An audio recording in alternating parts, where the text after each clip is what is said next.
지난주 우리가 나눈 다니엘서 1장 내용을 잠깐 복습해 보도록 하겠습니다. 다니엘과 또 하나냐와 미사엘과 아사랴가 왕궁에 설만한 소년으로 채택받았어요. 그러므로 인해서 이들은 왕이 지정한 음식을 먹고 갈대아인들의 그 언어와 학문을 3년 동안 배워야 했습니다. 이 과정이 시작되기 전에요, 다니엘이 자신을 더럽히지 않겠다고 하나님께 뜻을 정했어요. 여기서 다니엘이 뜻을 정했다는 것은요, 자신의 전 존재와 같은 이 중심을 하나님께 드리겠다는 각오예요. 어설프게 뜻을 정한 것이 아니라. 그 에스더서로 보면은 죽으면 죽으리라. 내가 죽으면 죽었지 왕이 주는 음식 먹지 않겠다는 거예요. 이 믿음으로 굳게 결심한 다니엘이 왕의 음식을 먹지 않고 채소와 물을 먹으며 열흘간의 테스트 기간을 가지게 해달라고 요청하죠. 그래서 그렇게 허락했는데 열흘 후에 보니까 그 얼굴이요, 왕이 지정해준 음식을 먹는 소년들의 얼굴보다 더 아름답고 윤택하고 빛이 나는 거예요.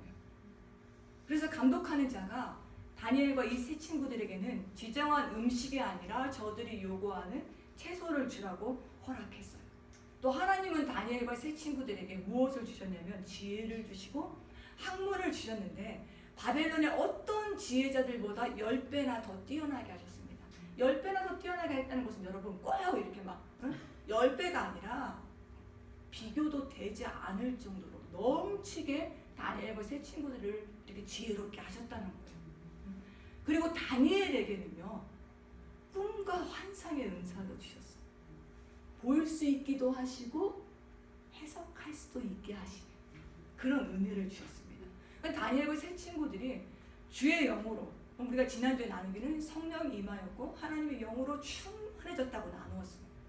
1장 마지막 절이 21절이거든요. 21절을 보면 이렇게 말씀해주고 있습니다.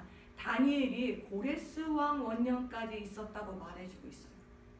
여러분, 사실 다니엘은요, 고레스가 왕이 된 그 해, 그 원년만 있었던 것이 아니라 다니엘서 10장 1절을 보잖아요. 고레스 제3년째에 다니엘이 또 다른 계시를 하나님께 받았다는 내용이 기록되어 있어요. 그러니까 고레스가 왕이 되고 나서 3년째에도 다니엘이 역할을 감당하며 쓰임받고 있었다는 거예요. 그런데 1장 마지막 절에서는 다니엘의 활동 시기를 고레스 왕 원년까지라고 밝히고 있어요. 그 이후까지도 활동했는데 고레스 왕 원년에 초점을 맞추고 있는 것은 어떤 말하고 싶은 의도가 있는 거예요. 1장 21절을 이해하려면 여러분, 이 21절은 에스라서 1장 1절과도 연결이 됩니다. 제가 에스라서 1장 1절 읽어드릴게요. 바사왕 고레스 원년에 여호와께서 예레미야 입을 통하여 하신 말씀을 이루게 하시려고 바사왕 고레스의 마음을 감동시키시매 그가 온 나라에 공포도 하고 조서도 내려 이르되, 고레스가요, 왕이 된 원년에 어떤 조서를 내렸냐면요, 포로 귀환 칙령을 내렸어요. 포로들 돌아가라 자기 나라로. 유다 백성들에게는 너희 예루살렘으로 돌아가서 예루살렘 성전 지어라 라고 명령 내린 거예요. 여러분, 어떻게 이방인인 고레스가 성전을 지으라고, 돌아가라고 이런 칙령을 내릴 수 있었던 것일까요? 에스라서 1장 1절을 보니까 고레스 왕 원년에 감동이 임해서 이 왕이 이렇게 선언했다고 나오거든요. 근데 이 말은 무슨 뜻이냐면 여러분, 어느 날 갑자기 고레스 왕에게 하나님으로부터 직접적인 계시가 임하여서 너 유다 백성들 다 예루살렘으로 돌려보내, 이렇게 막 강압적으로 어느 날 갑자기 한순간에 이것이 딱 임한 것이 아니라요. 그런 뜻이 아니에요. 고레스는 하나님의 사람을 통해서 계속해서 하나님에 대해서 야금야금 듣고 있었어요. 그리고 어떻게 하는 것이 이 포로로 잡혀온 이들에게 어떻게 하는 것이 가장 적절한 조치에 대해서도 들어왔어요. 하나님께서 70년 후에 어떠한 일을 행하시기로 하셨다는 거, 작정하셨다는 거, 이 말들을 하나님의 사람을 통해서 들어왔다는 거예요. 근데 고레스가 이날 감동을 받으면서 포로 귀환 칙령을 내리는데 결정적인 역할을 한 하나님의 사람이 누구냐? 다니엘이라는 것입니다. 이것을 말하고 싶어서 1장 21절에서 다니엘이 고레스왕 원년까지 있으니라고 그걸 말해줘. 그런 의도로 말하고 있는 거예요. 우리가 오늘 나눌 2장은요 이렇게 시작합니다. 2장 1절을 보니까 느부갓네살이 다스린 지 2년이 되는 해. 여러분 다니엘이요 1장에 어떻게 맞춰졌냐면 몇 년 동안 왕궁에서 교육받았습니까? 3년 동안 교육받았어요. 3년 동안 교육받았어요. 그런데 2장의 시작을 보니까 느부갓네살이 왕이 된 지 2년이 되는 해라고 말합니다. 그럼 2장에 나오는 사건은 다니엘이 3년의 그 왕중 교육을 받는 그 가운데 일어난 사건이냐 그렇게 보는 견해도 있어요. 그런데 더 많은 견해들은요 아니다. 느부갓네살이 605년에 왕이 돼요. 근데 이때 다니엘도 교육을 받기 시작합니다. 이걸 잘 보세요. 그리고 604년에 느부갓네살이 왕이 된 지 이제 1년째가 돼요. 그리고 603년은 왕이 된 지 2년째가 되는 거예요. 해로 따지면 다니엘이 교육이 마친 해랑 느부갓네살이 왕이 된 지 2년째 되는 해랑 같은 해예요. 그러니까 교육기간이 3년 끝나고 얼마 되지 않아서 느부갓네살이 자기의 힘으로는 지혜로는 도저히 해석될 수 없는 꿈을 꾸었다고 보는 것이 맞아요. 1장에서 다니엘은 교육을 3년간 받고 끝나고 얼마 되지 않아서 느부갓네살이 딱 꿈을 꾼 것입니다. 느부갓네살은요 왕이 되어서 여러 나라를 정복해가는 과정 중에 있었어요. 그리고 바벨론을 세계 제1위가 되는 나라로 만들기 위해서 어떻게 해야 될지 생각이 많이 있었어요. 근데 어느 날 꿈을 꾸었는데 개꿈으로 여겨지지 않는 예사롭지 않은 꿈을 꾸었어요. 좋은 꿈은 아닌데 뭔가 복잡해요. 난해해요. 그래서 마음에 번민이 생기는 거예요. 마음에 번민이 들었다는 것을 원문을 보니까요. 느부갓네살이 불길하게 느껴지는 꿈 때문에 자다가 확 깨웠다는 거예요. 더 이상 잠이 오지 않은 거예요. 그리고 영혼까지 깊은 번민이 되었다는 뜻입니다. 이 꿈으로 인해서 이 꿈이 뭔가 메시지는 있는데 그 꿈이 또 불길해요. 그래서 마음에 막 혼돈이 생겨요. 더 이상 잠을 잘 수가 없는 거예요. 느부갓네살이 답답한 마음에요. 자기가 꿈을 해석해줄 사람을 소집해요. 박수, 술객, 점쟁이, 갈대아, 술사를 부릅니다. 그러니까 이건 무슨 말이냐면요. 이 바벨론에서 지식인들이라고 할 수 있는 웬만한 사람들 다 부른 거예요. 당시 바벨론 지식인들은요. 신들이 꿈을 통해 나라의 중요한 일들을 말해준다고 여겼어요. 그래서 그들이 배워야 할 훈련 과정의 덕목 중에 하나가 뭐냐면 꿈 해석에 대해서 배웠어요. 그래서 그렇게 할 수 있는 능력을 갖춘 자들이 지금 느부갓네살 앞에 다 이렇게 모인 것입니다. 그러니까 느부갓네살이 내가 꿈을 꿨는데 그 꿈을 해석하지 못해서 내 마음이 번민이 된다. 라고 말을 하니까요. 왕의 말을 들은 그 지혜자들이 아람 말로 왕이시여 만수무강하옵소서 라고 복을 빌어주면서 왕이시여 꿈을 말씀하시면 우리가 해석해 드리겠습니다 라고 합니다. 아람어는요, 이들이 지금 아람어로 인사했다고 했는데 아람어는 바벨론의 공식적인 언어는 아니에요. 그냥 일상생활 가운데 쓰여지는 생활 언어였어요. 그 왕이 이들의 안부 인사가 끝나기가 무섭게 5절을 보세요. 얼마나 마음이 급했으면 이렇게 말해요. 내가 명령을 내렸나니 너희가 만일 꿈과 해석을 내게 알게 하지 아니하면 너희 몸을 쪼갤 것이요 너희의 집을 거름더미로 만들 것이고 만약 너희가 꿈과 해석을 내게 보이면 내가 상을 줄 것이다. 선물 줄 것이다. 영광을 주겠다고 합니다. 이 한 구절만 보아도 느부갓네살이 어떤 사람이 느껴지죠? 굉장히 급해요. 자기가 딱 기준이 되어 있어요. 자기 말 들어주면 상, 영광, 선물 다 주겠대요. 근데 안 들어주면 무시무시합니다. 잔인한 사람이에요. 갈대아 지혜자들이요, 모인 이들이 다시 한번 정중하게 왕이시여 꿈을 말씀해 주시옵소서. 그럼 우리가 해석하겠다고. 그러면서 플리즈 제발 꿈을 먼저 말씀해 주세요 라고 말했어요. 그 말을 듣고 느부갓네살 왕이 이것 봐라. 너희들이 조금이라도 더 살기 위해서 지금 시간을 벌려고 하는 것 같은데 그 꿈을 내게 알게 하지 아니하면 너희를 처치할 법이 오직 하나라. 이 말이 뭐예요? 죽이겠다는 것입니다. 그러면서 느부갓네살은요, 너희가 거짓말과 망령된 말을 꾸미어서 나의 화가 누구더들 때까지 지금 시간을 끄는 것 같은데, 수작 부리는 것 같은데, 그런 수작 부리 생각하지 말고 당장 내가 꾼 꿈이 무엇인지 말하고 그 꿈의 해석을 내게 보이라고 막 다그칩니다. 여러분, 제가요 여러분에게 여러분 딱 만났는데, 권사님 제가 오늘 무슨 꿈 꾸었는지 말씀해 보세요. 꿈을 말하시오. 맞아요. 이게 순서예요. 그런데도 제가 아니 제가 무슨 꿈을 꾸었는지 말씀해 주세요 하면은 권사님이 이렇게 생각하실 거면 속으로 드디어 맛이 갔구나. 목사 수명도 이제 다 됐구나. 드디어 맛이 갔구나. 느부갓네살 2세 우리 교회에 있네. 응? 조 느부갓네살 있네. 속으로 그렇게 생각하실 거예요. 이게 얼마나 답답한 일이냐고요.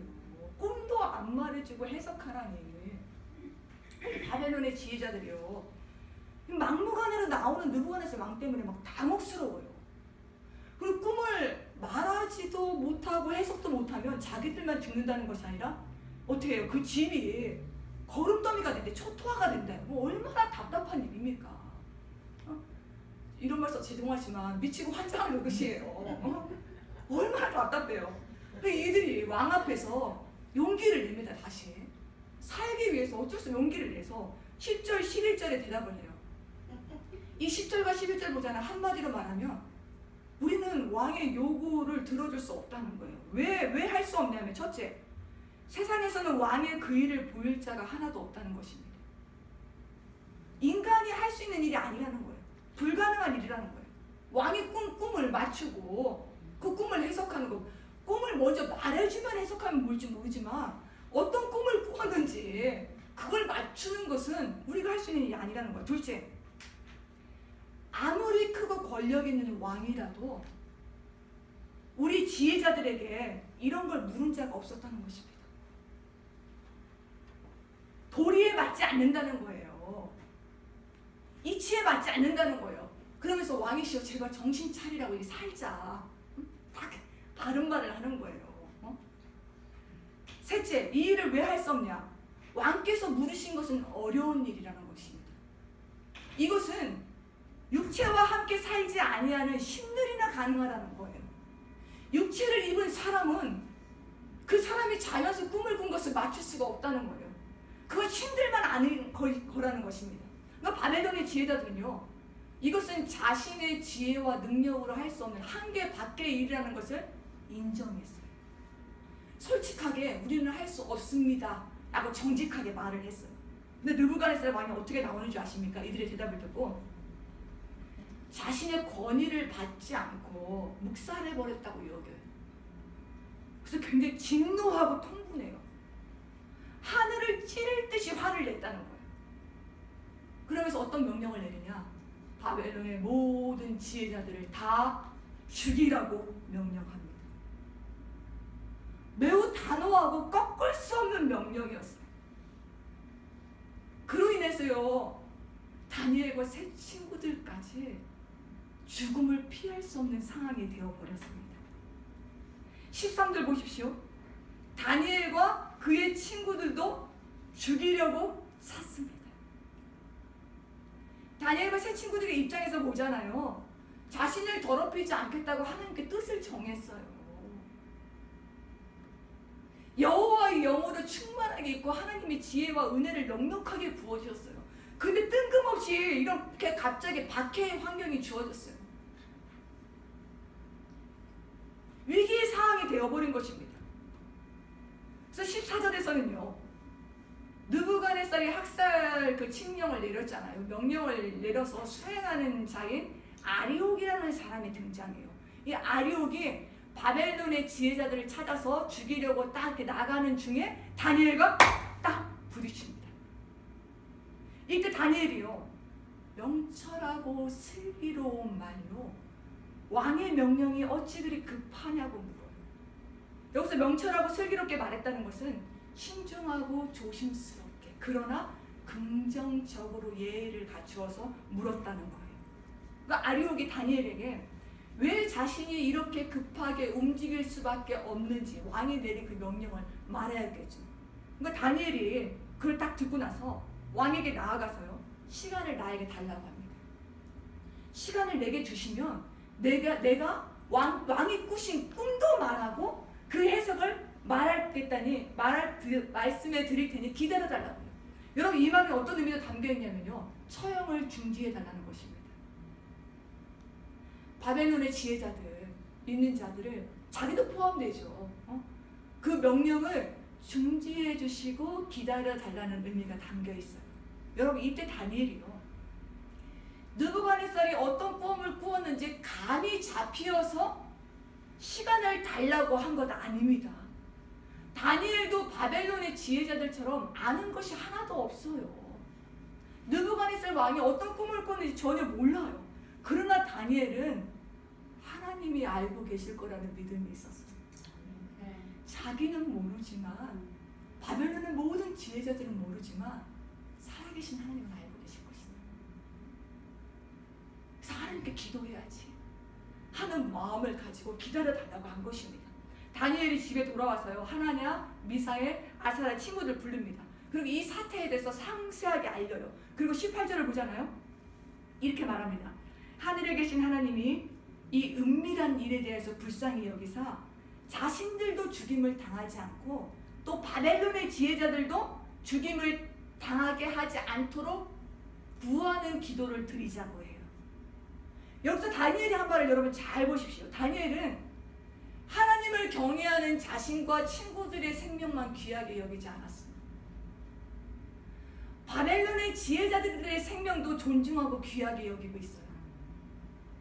이들은 하나님을 믿는 이들이 아니에요. 우상 숭배하는 이들입니다. 그런데 다니엘은 이들의 바벨론의 지혜자들의 생명도 귀하게 여기는 거예요. 왜냐하면 하나님을 믿고 안 믿고를 다 떠나서 그들도 하나님이 지으셨기 때문입니다. 자, 여러분, 성령은 살리시는 영이에요. 성령이 임한 사람은 그리스도인들만 존중하지 않아요. 하나님이 지으신 모든 사람들을 향해서 기본적으로 존중하고 귀하게 여기는 마음이 있습니다. 여러분들 앞에 성도가 있건 비그리스도인이 있건 가까이 있는 자가 있건 아닌 자가 있건 원자가 있건 동일하게 하나님이 주시는 마음은요, 하나님 앞에서 모든 생명은 귀해요. 얼마나 하나님이 귀하게 계시냐. 세상을 이처럼 사랑하사 독생자를 주실 수밖에 없을 정도로 모든 사람들을 귀하게 여기신 거예요. 이 마음이 여러분에게 있기를 주의 이름으로 축복합니다. 여러분의 기도로 또 여러분의 삶으로 흑암에서 건져내어 참 생명을 얻게 되는 누군가가 있게 되길 주의 이름으로 축복합니다. 다니엘과 세 친구가 기도한 이날 밤에요, 19절을 보십시오. 하나님께서 다니엘에게 느부갓네살이 꾼 꿈을 환상으로 보여주세요. 놀랍지 않습니까? 놀랄 일도 아니네. 나 하도 이제 익숙하니까 놀랄 일도 아니네. 그런 표정이신데 여러분, 놀랄 일이에요. 어떤 분은 이렇게 말씀하시는 분도 있어요. 하나님이 기록된 성경을 주셨기 때문에 이제는 성경 외에는 하나님이 말씀하지 않으신다 라고 말씀하시는 분들도 있는데, 저는요, 지금도 하나님은 꿈과 환상을 통해서도 말씀하신다고 믿어요. 물론 그것이 성경 말씀을 통해서 검증되어지고 분별되어지는 과정이 필요하지만, 하나님, 살아계신 하나님은 지금도 여러 루트를 통해서 여러분에게 말씀해 오고 계십니다. 다니엘이요, 하나님께서 보여주시는 환상을 보고 느부갓네살의 그 꿈을 알게 되었잖아요. 그러니까 학자들은 이렇게 말해요, 여러분.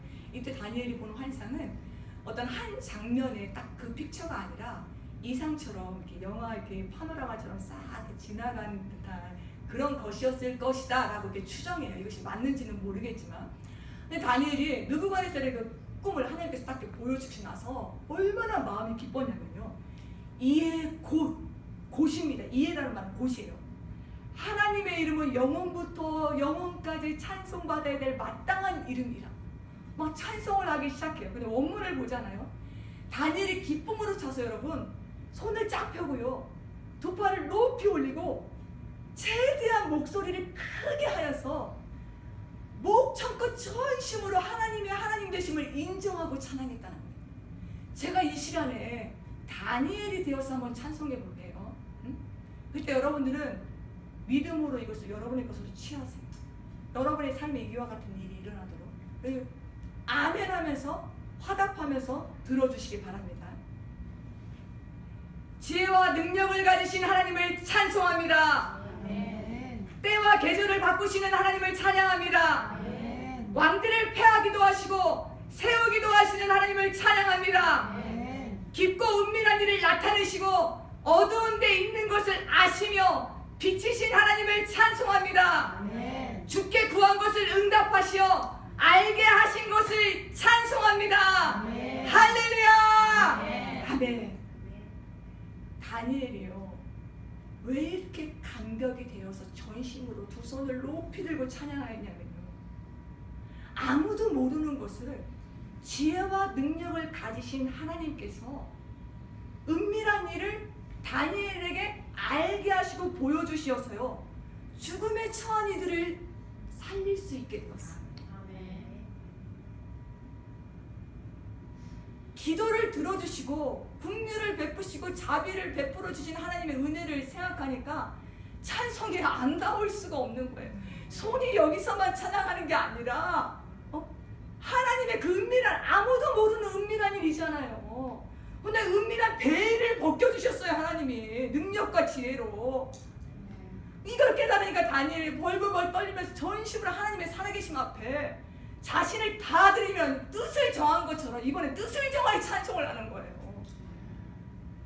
여러분, 우리도 엄밀히 보잖아요.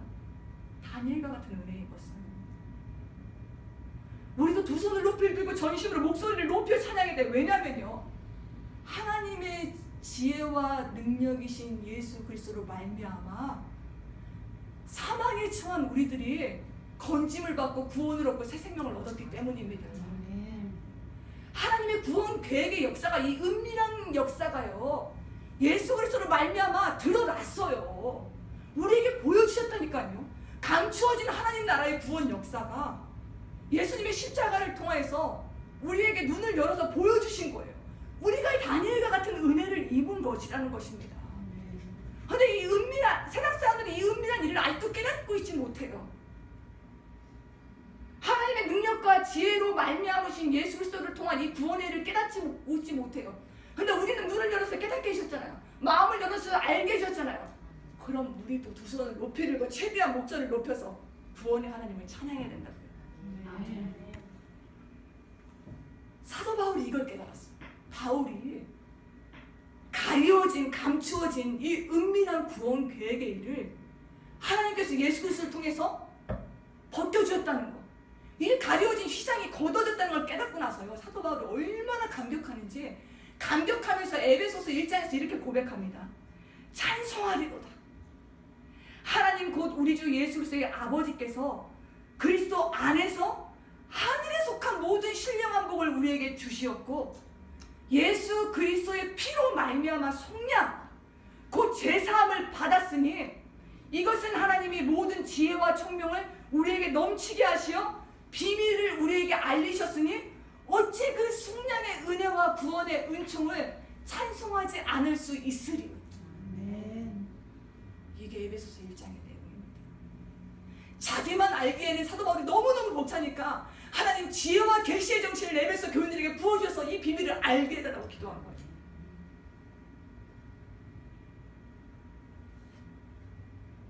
사랑하는 성도 여러분, 하나님의 지혜와 감추어진 이 구원의 경륜이 예수 그리스도로 나타난 것을 믿으시고 찬양할 수 있기를 바랍니다. 다니엘에게 부으신 은혜가 여러분에게 임하신 것을 기뻐하시기 바랍니다.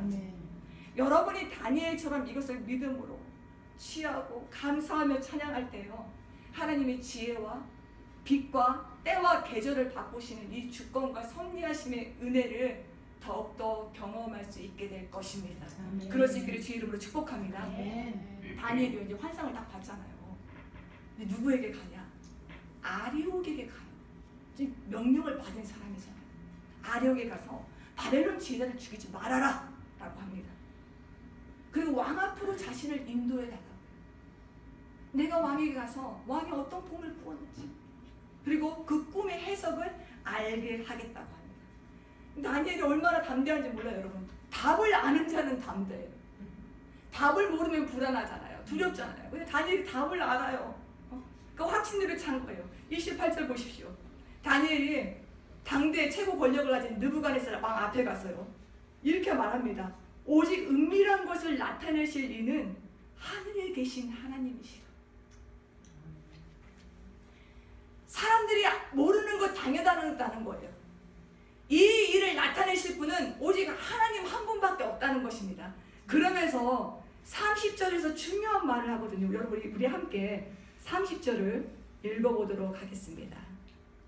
내게 이 은밀한 것을 나타내심은 내 지혜가 모든 사람보다 낫기 때문이 아니라 오직 그 해석을 왕에게 알려서 왕이 마음으로 생각하던 것을 왕에게 알려주려 하심이니이다. 아멘. 여러분, 다니엘이 이렇게 말했습니까? 내 지혜가 다른 이들보다 뛰어났기 때문에 깨달은 것입니다 라고 말했어요? 아니에요. 내 지혜가 다른 사람보다 나은 것이 없다고 말했어요. 이 말은 무슨 말이냐냐? 나는 다른 사람과 별반 다를 바가 없는 자라는 거예요.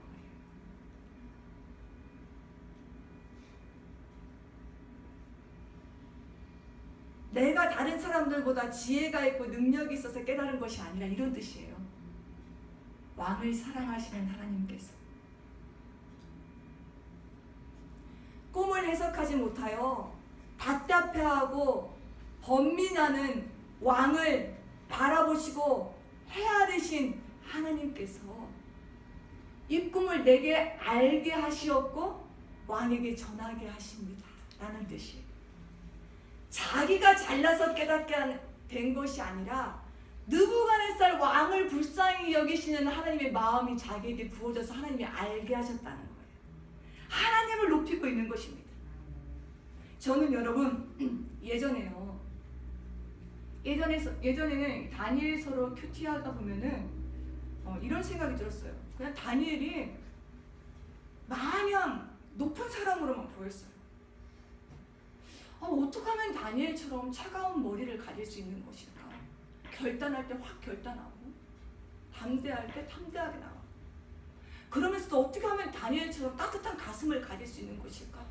바벨론 지휘자들도 사랑하고. 또 어떻게 하면 다니엘처럼 영안이 열려서 남들이 모르는 은밀한 것을 볼 수 있게 되는 것일까? 어떻게 하면 위기 상황인데 다니엘처럼 침착하게 슬기롭고 명철한 말로 하고, 어떻게 하면 모든 일이 성취되어지고 나서도 하나님 앞에 겸손하게 영광을 돌리는 자가 될 수 있을까?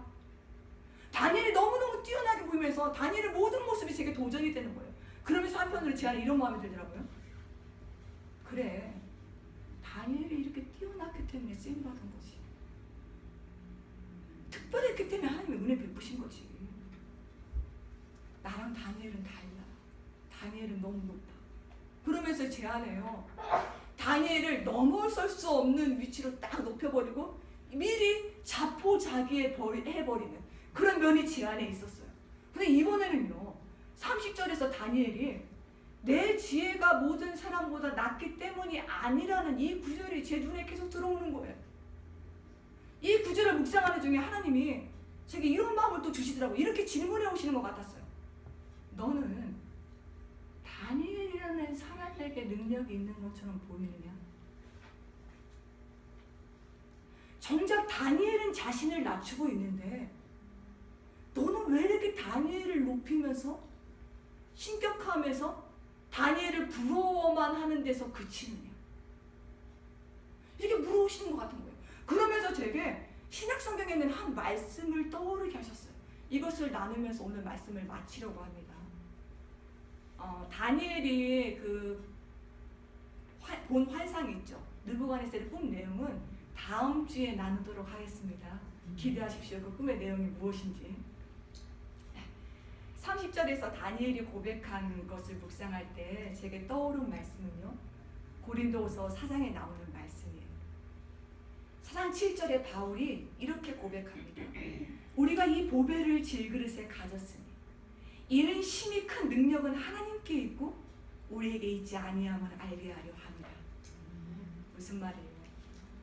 바울도 다니엘처럼 자신에게 능력이 있는 것이 아니라고 말하고 있는 거예요. 내가 다른 사람들보다 더 지혜가 있는 것이 아니라고 말하고 있는 거예요. 나는 다른 사람보다 나은 자가 아니라 질그릇과 같은 자라고 말하고 있는 것입니다. 여러분, 질그릇이 어떤 그릇이에요? 흙으로 만들어진 그릇이에요. 금이나 은그릇에 비하면 가치가 없어요. 볼품이 없어요. 하찮아 보여요.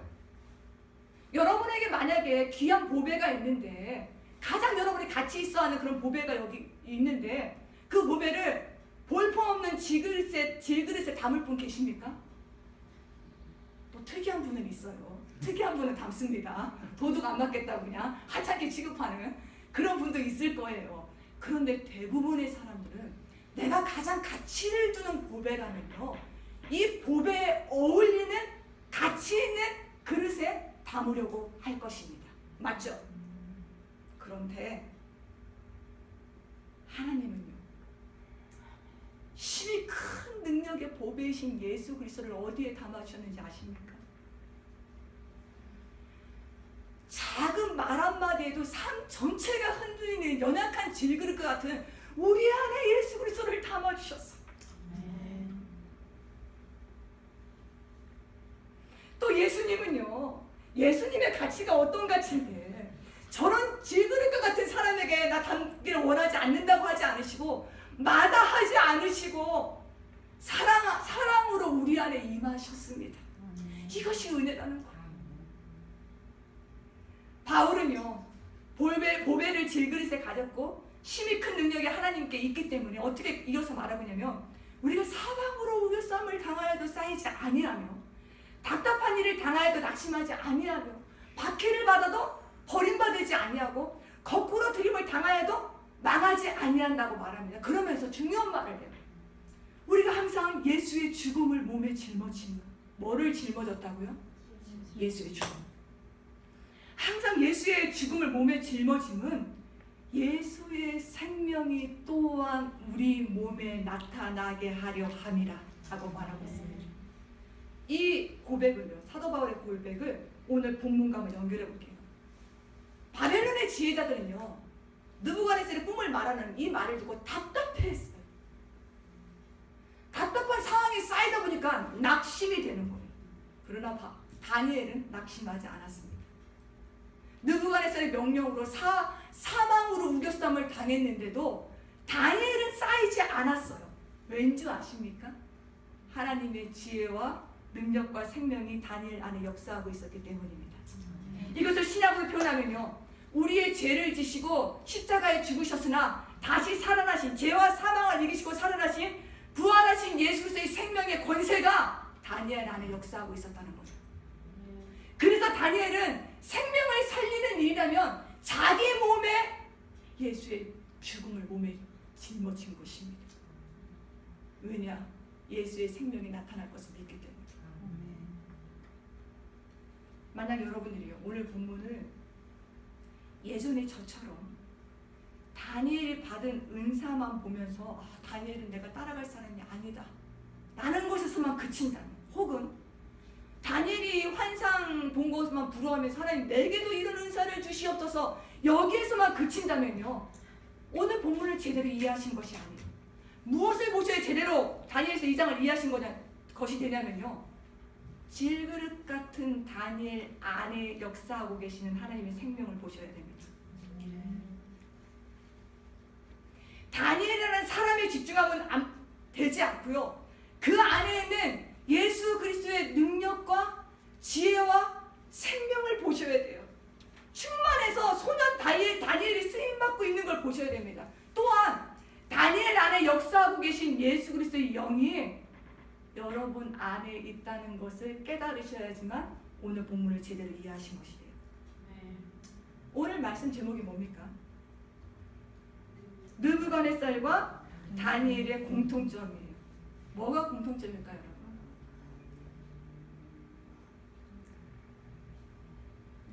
완전히 달라 보이는 이 두 사람이 뭐가 공통점일까요? 무엇인지 아세요? 말씀드릴게요. 느부갓네살과 다니엘 둘 다 질그릇이라는 것입니다. 느부갓네살만 질그릇이라서 이렇게 산 것이 아니라 또 다니엘은 금그릇이라서 같이 이렇게 산 것이 아니에요. 그릇 자체를 비교하면 둘 다 질그릇이에요. 그러나 이들 안에 담겨져 있는 것이 달랐어요.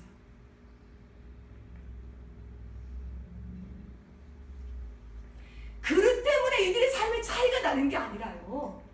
이들 안에 담겨져 있는 것 때문에 이 둘이 말하는 것에 차이가 나고 생각하는 것에 차이가 나고 행동에 차이가 나고 삶의 내용이 달라진 거예요. 우리는 자꾸 그릇을 봐요. 그릇을. 그 안에 무엇이 담겨있는지 봐야 돼요.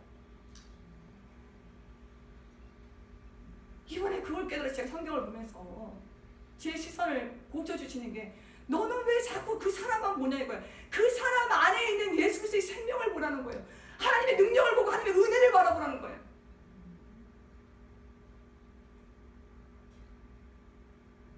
여러분 우리는 모두 다 질그릇입니다.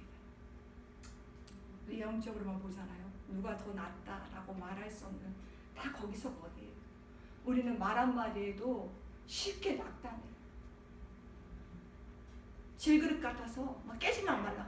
누가 조금 어떤 표정만 지어도 이 그릇이 깨질 것 같아요. 막 깨지랑 말라. 막 금이 막 짜짜짝 막 가는 그런 존재가 우리들이. 하나님께서 우리 안에 예수 그리스도가 계시다는 이 은밀한 계시를 성경을 통해서 보여주셨는데도 우리는 다니엘과 같은 자로 살지 못하고 무슨 일만 생기면 느부갓네살처럼 범민합니다. 내 성질을 내가 못 이겨서 어떡하냐. 다른 사람 죽이려고 해요. 다니엘과 바울 보십시오. 사방으로 우겨쌈을 많이 당했는데도 쌓이지 아니에요. 답답한 일을 당하는데도 낙담하지 않아요. 박해를 받았는데도 버림받지 않는다는 확신을 가지고 있고 거꾸로 둠을 당하여도 망하지 아니하실 거라는 믿음을 갖고 있어요. 근데 우리는 어떤지 아십니까? 사방으로 100% 우겨쌈을 당하지 아니하였는데도 내 생각 가운데는 이미 우겨쌈 당하고 있어요. 내가 먼저 들어가요. 우겨쌈 안으로. 그래서 곰곰이 생각해보면 답답한 일도 아니에요. 근데 우리는 어떡하냐? 미리 낙담해버려요. 조금만 일 있으면 내가 버림받았다 라고 생각하면 절망한다는 거예요. 이런 우리에게 오늘 하나님이 다니엘서 2장으로 우리에게 이렇게 말씀하십니다. 심히 큰 능력이 질그릇인 너희에게 있지 않다. 너희 안에 있는 보배로우신 예수 그리스도에게 있다고 하십니다. 너희도 다니엘처럼 바울처럼 예수 그리스도의 생명을 가진 자라고 말씀하세요. 그러니 질그릇 같은 너희 자신을 보지 말고 또 환경에 우겨쌈 당하면 낙심하지 말고 너희 안에 있는 예수 그리스도의 생명으로 더욱더 충만케 되어지라고 하나님이 말씀하십니다. 그럼 어떻게 해야지 예수 그리스도의 생명으로 충만케 되어지는 것일까요? 맨날 책상 앞에 딱 크게 예수 생명 충만 그 써놓고 보면은 충만해져요. 여러분 오늘 본문 보세요. 다니엘 100가지 불하는 거 보세요. 바울식으로 표현하면 예수의 죽음을 몸에 짊어지는 거예요. 예수의 죽음을 몸에 짊어지기까지 주님께 붙들리는 거예요. 십자가 피하지 않고 때로는 다니엘처럼 기도하고 때로는 용기로 나가고 때로는 겸손으로 감당할 때 그때 예수 그리스도의 부활의 생명이 더욱더 충만케 되어진다는 걸 믿으시기 바랍니다. 내가 예수의 죽음을 몸에 짊어지려고 뜻을 정하고 결단하며 나아갈 때 질그릇인 내가 나타나지 않고요. 내 안에 계신 예수 그리스도의 생명이 나타난다는 걸 믿으시기 바랍니다. 오늘 우리가 찬양 불렀죠. 주님 앞에 갔을 때 십자가를 벗은 후 주께서 면류관. 그때는 십자가와 면류관이 교환돼요. 않는데 여러분, 네 십자가를 줘라, 면류관을 주겠다 하시는데 내가 예수의 죽을 몸을 몸에 지고 살아본 적이 있어야지 바꾸죠.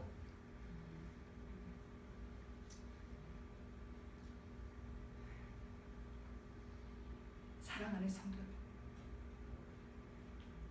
내가 질그리신 것을 모르고 사는 느부갓네살처럼 살지 마시고요. 질그릴 것 같은 나이지만 내 안에 예수 그리스도가 함께 계시다는 것을 알고 있는 다니엘처럼 사시기를 바랍니다. 아멘. 지금보다 더 여러분들이 예수 그리스도의 생명으로 충만해질 수 있기를 주의 이름으로 축복합니다. 그로 인하여서 여러분들을 통해서 보배로우신, 여러분 안에 담겨져 있는 보배로우신 예수 그리스도의 지혜와 사랑과 온유와 인내와 겸손의 모습이 여러분의 삶을 통해 보여지고 증거되어질 수 있기를 주의 이름으로 축복합니다. 우리 함께 찬양